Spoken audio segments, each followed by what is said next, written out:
প্রার্থী তালিকা প্রকাশের পর হরিশ্চন্দ্রপুরের তৃণমূলের অন্দরে নতুন করে উত্তাপ বাড়ল। টিকিট না পেয়ে প্রকাশ্যে ক্ষোভ উগরে দিলেন রাজ্যের বিদায়ী প্রতিমন্ত্রী তাজমুল হোসেন। সংবাদ মাধ্যমের মুখোমুখি হয়ে তিনি দলীয় সিদ্ধান্তের বিরুদ্ধে সরব হন এবং শীর্ষ নেতৃত্বের বিরুদ্ধে বিশ্বাসঘাতকতার অভিযোগ তোলেন। আমি কিছু ভেবে উঠতে পারছি না, যে হিসাবে তৃণমূল দল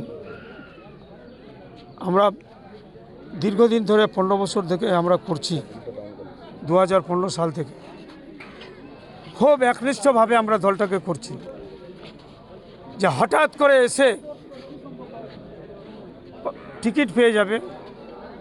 আমি তো আশ্চর্য হয়ে যাচ্ছি এই কারণে, যে যেখানে মানুষের সাথে নাই, পার্টির বলে জানে না কোনো পার্টি, হয়তো আজকে হয়তো তৃণমূল কংগ্রেস করছে, তার আগে সে হয়তো কংগ্রেস করতো, কি সিপিএম করতো, কি বামফ্রন্ট করতো, কি বিজেপি করতো, সেটাও না। বিজেপিরও যোগ করেছিল, বিজেপিরও যে প্রার্থী ছিল, ওই প্রার্থী হবার পর থেকে মানুষের সাথে ছিল না, একটা মানুষের সাথে ছিল না।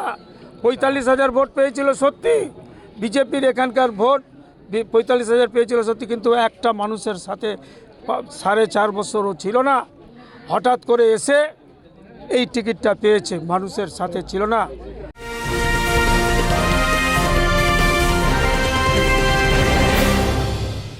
উত্তর 24 পরগনা ও তার আশপাশের এলাকার মানুষের সেবায় ক্যাথ ল্যাবের মতো অত্যাধুনিক সুবিধা নিয়ে পরিষেবায় ব্রতী সারদা মাল্টি স্পেশালিটি হাসপাতাল। একই ছাদের তলায় মানুষ সাধারণ চিকিৎসা থেকে শুরু করে 24 ঘন্টা cath lab, MRI, CT scan, এনআইসিইউর মতো সুবিধা এবার থেকে পেয়ে যাবেন সারদা মাল্টি স্পেশালিটি হাসপাতালে। প্রয়োজনে যোগাযোগ করুন 033-2592-0730, 2593-0730, 2593-3562 ও 9331275635 নম্বরে। আমাদের ঠিকানা royal park, Kalyani expressway, Barrackpore, Kolkata 7,01,21। Sarada multi speciality হাসপাতাল, পরিষেবাই হোক আমাদের মূল লক্ষ্য। এত যে আইসিআরের আতঙ্ক, এই যে আইপ্যাকের এতগুলো নির্দেশ, এত যে মনে করি যে কী বলে পার্টির প্রোগ্রাম, সমস্ত প্রোগ্রামগুলো আমরা অক্ষরে অক্ষরে পালন করেছি। তা সত্ত্বেও আমাদেরকে টিকিট করলাম, যারা পার্টির জানে না তাকে টিকিটটা দেওয়া হয়েছে। দল কি কোথাও বিশ্বাসঘাতকতা করবে? দল অবশ্যই, আমি এটা কথা বলবো, দল আমার সাথে বিশ্বাসঘাতকতা করেছে।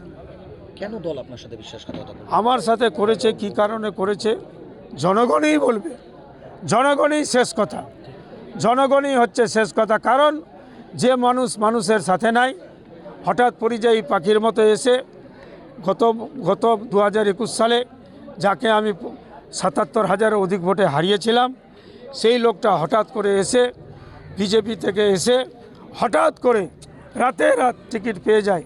এটা মানুষই রায় দিবে। বলছি, ভোটে কি প্রভাব পড়বে দাদা? এটা মানুষই রায় দিবে। প্রসঙ্গত, হরিশ্চন্দ্রপুর বিধানসভায় প্রার্থী নির্বাচনে চমক দিয়ে 3বারের বিধায়ক তাজমুল হোসেনকে সরিয়ে সদ্য তৃণমূলে যোগদানকারী ব্যবসায়ী মতিবুর রহমানকে প্রার্থী করেছে দল। দীর্ঘদিন ধরেই এই নিয়ে জল্পনা চলছিল বলে জানা যায়। দলীয় সূত্রে খবর, তাজমুল হোসেনকে ঘিরে গোষ্ঠীদ্বন্দ্ব এবং স্বজনপোষণের অভিযোগ একাধিকবার সামনে এসেছে। তবে এই সিদ্ধান্ত মেনে নিতে নারাজ তাজমুল হোসেন। এই ঘটনাকে ঘিরে হরিশ্চন্দ্রপুরের রাজনীতিতে নতুন করে সমীকরণ তৈরি হচ্ছে বলে মনে করা হচ্ছে। তনুজ জৈনের রিপোর্ট, নিউজ বেঙ্গল টুডে। মেঘবেলা লাইভে আপনার পছন্দের টিভি চ্যানেলস সম্পূর্ণ বিনামূল্যে, শুধুমাত্র মেঘবেলা ব্রডব্যান্ডের কানেকশনের সঙ্গে। মেঘবেলা ব্রডব্যান্ড, বাংলার ঘরে ঘরে।